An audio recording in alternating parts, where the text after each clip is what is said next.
everyone, and welcome back to the Cook to Flourish kitchen. This is Robin Cook, and I am so glad that you are here cooking with me today.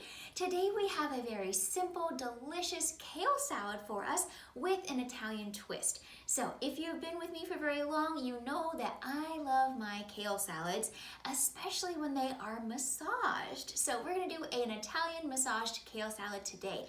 So if you have had a hard day at work and you need to take out some tension onto some kale, this is the perfect way to do it and still get a nourishing dish right out of it for you.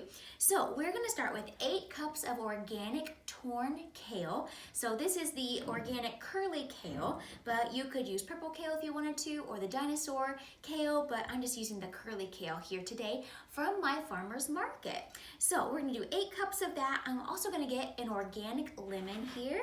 And if you want to get the most juice out of your lemon, you just kind of push it down on the counter and rock and roll. So we're just rocking and rolling here with this lemon, and it's going to give us more juice after we do that.